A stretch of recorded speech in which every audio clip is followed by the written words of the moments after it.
Hi, it's Shadow Hero 90, welcoming you to my show, Sexism in Movies and TV, where I more or less call out the insane level of misandry that these retards in Hollywood put in both film and television.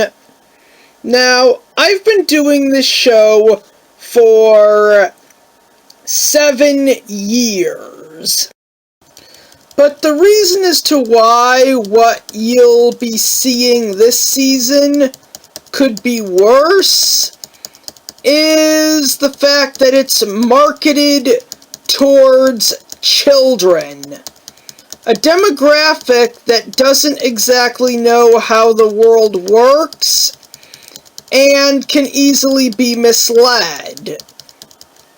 Now, what I reviewed in the Season 6 finale was gynocentric, sexist, and misandric to a degree where there's no way I would be able to get through a third viewing of this piece of shit.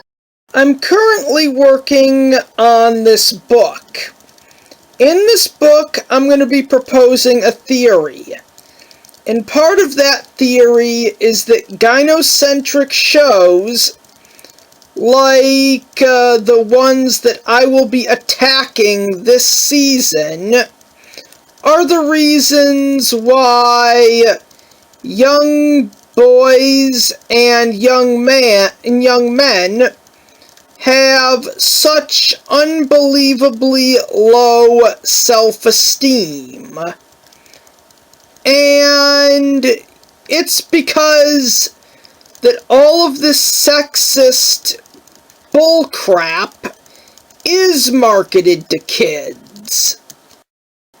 So, anyways, I welcome you to the 7th season of Sexism in Movies and TV.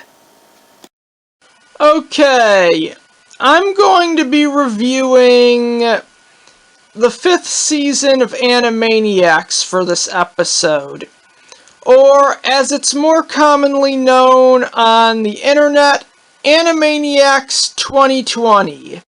Now, when I first saw the first 4 seasons in the previous decade, I really liked them. I thought the characters were good, a lot of the skits and parodies were funny, and like a lot of people on the internet, especially those who grew up in the 90s, I really wanted this show to come back, but not like this. This revival is terrible. It sucks.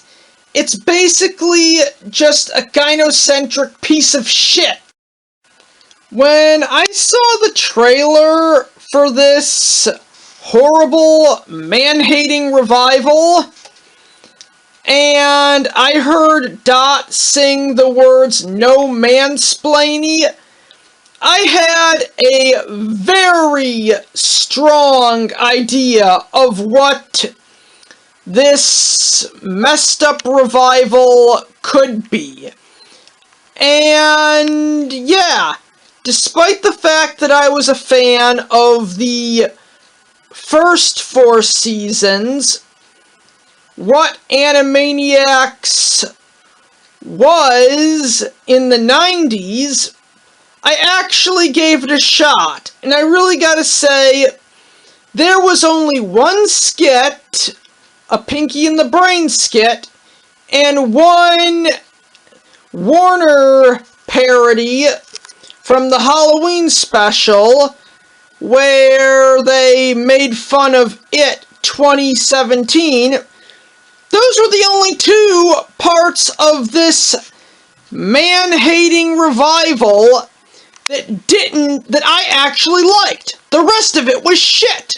The rest of it directly insulted me to my face. Now, I already had a strong hatred for this sexist revival before I saw Media Memento's video, The Many Mistakes of Animaniacs 2020.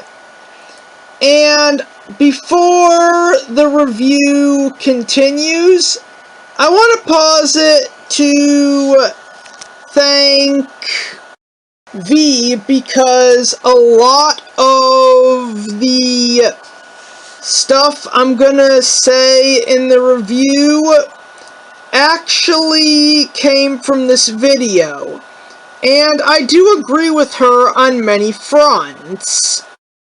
Link to both the video and Media Mementos and her own channel will be in the description.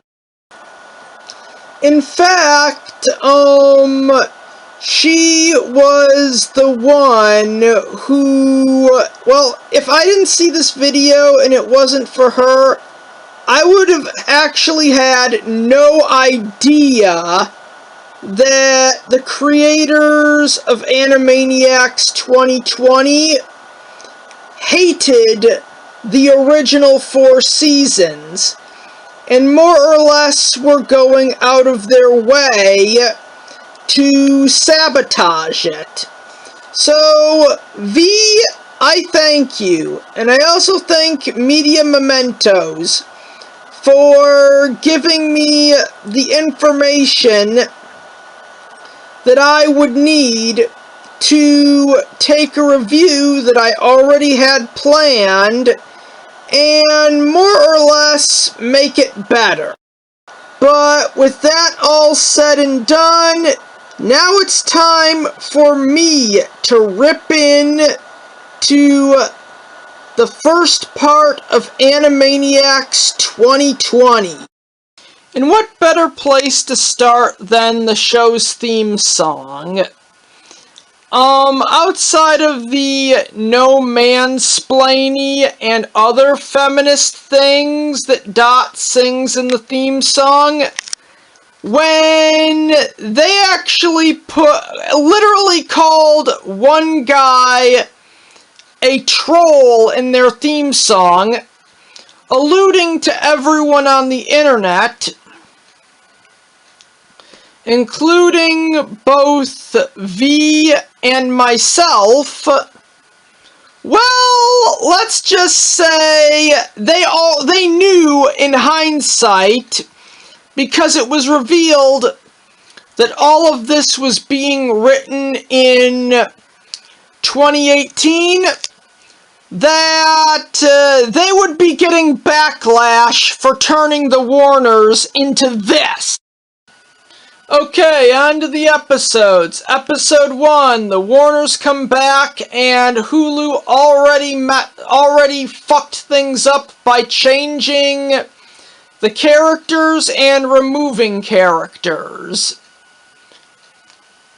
Episode 2, the one that contains the only good Pinky and the Brain segment.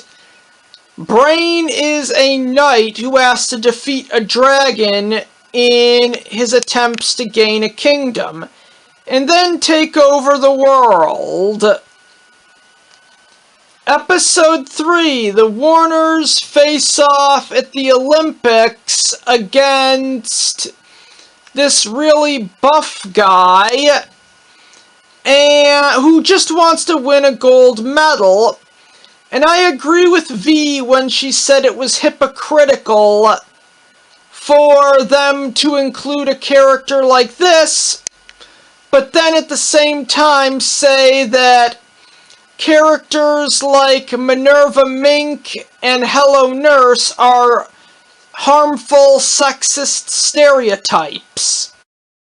Episode 4, Brain builds a robot son to carry on his mission of world domination if it failed and it went too far, as the robot was going to kill him and Pinky, as he saw them as not willing to go far enough. Episode 5, and this one really,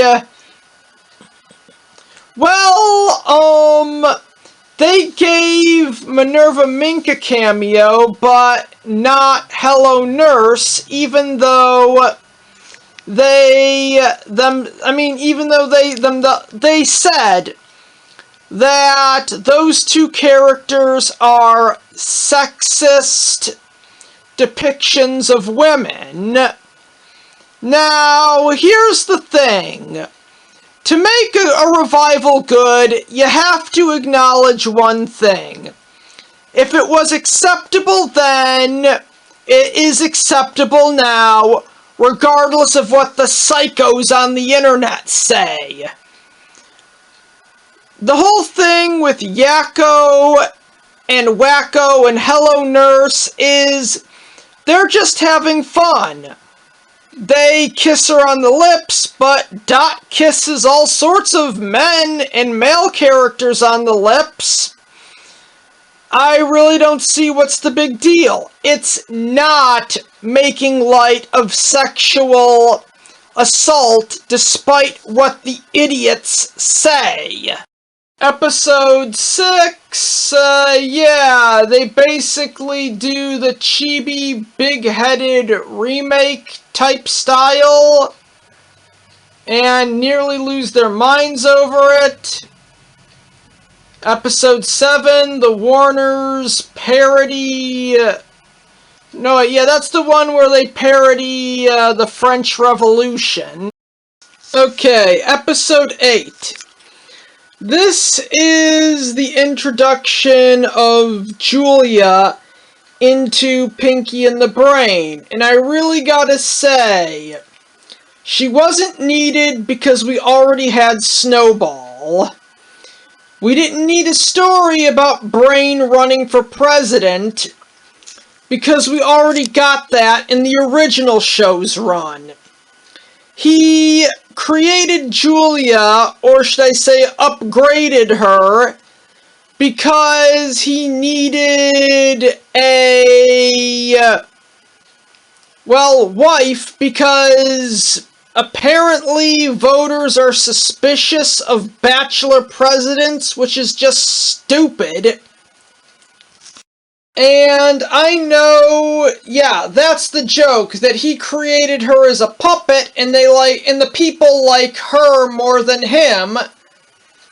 And they basically make her Brain's new archenemy, even though the thing that was boosting her intelligence and that allowed Brain to control her went haywire.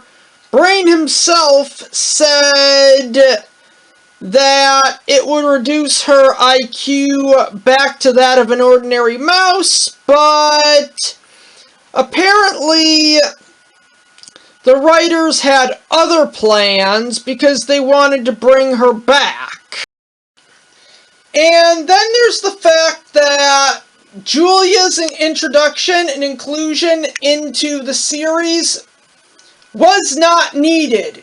You already had an archenemy for Brain, Snowball, and he was meant to be seen as a villain, because he was supposed to be the reflection of what Brain would be if he didn't have any morals and was basically just trying to take over the Earth out of sheer villainy or ego, as opposed to wanting to make it a better place.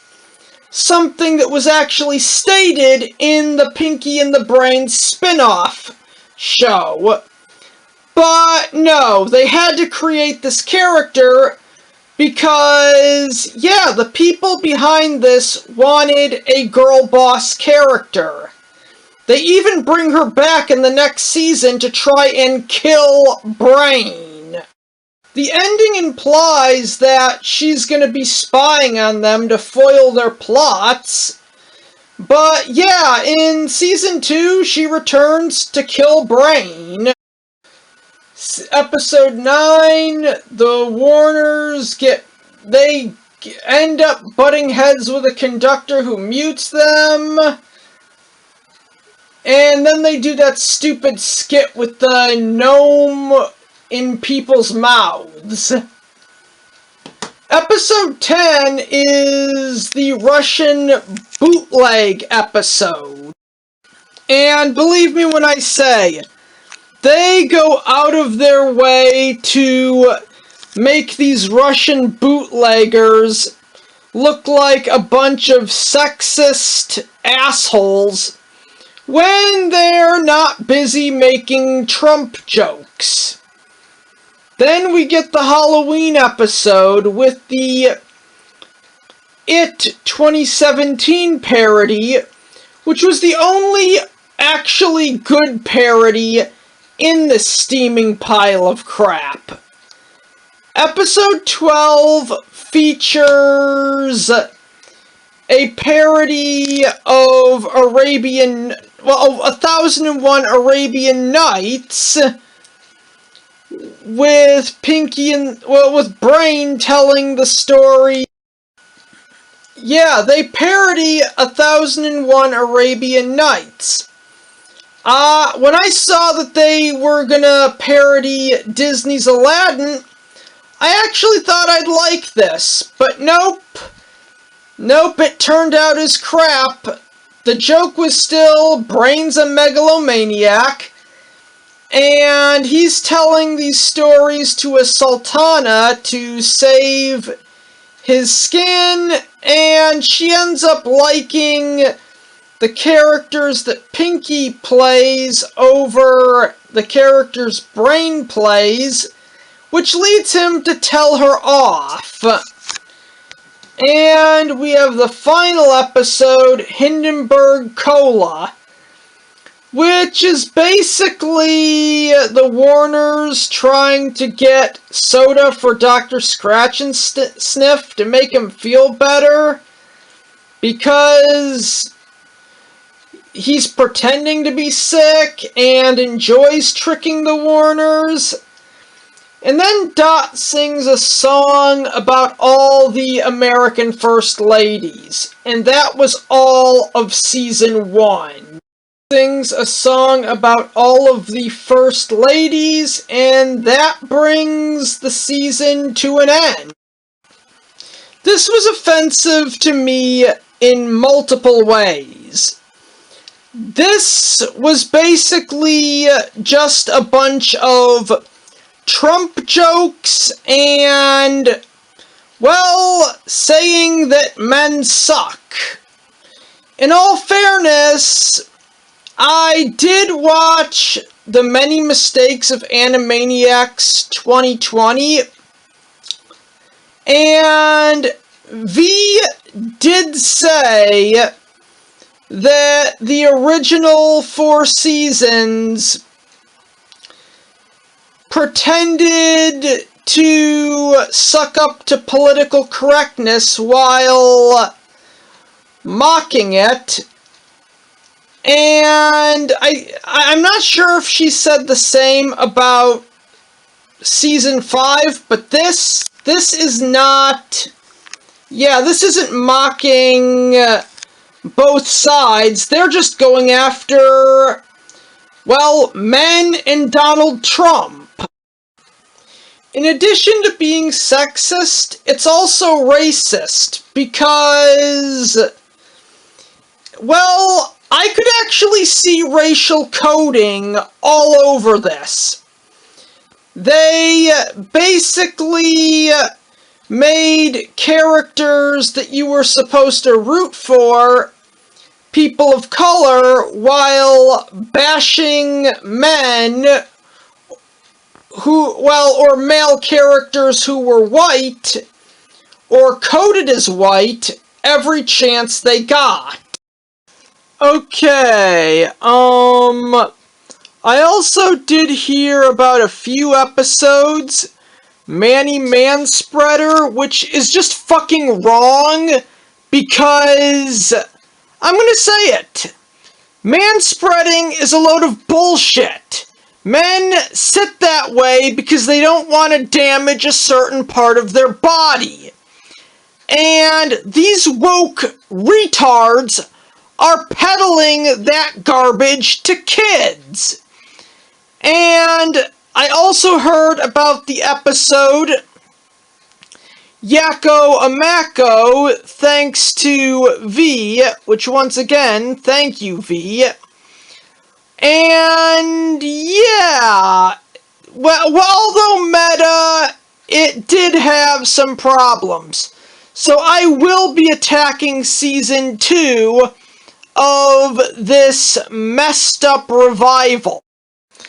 And I'm going to end this review by saying that the people at Hulu who revived Animaniacs did not like it.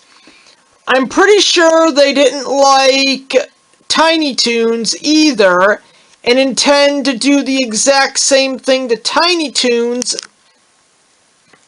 that they did to Animaniacs. And with that said, the review is officially over.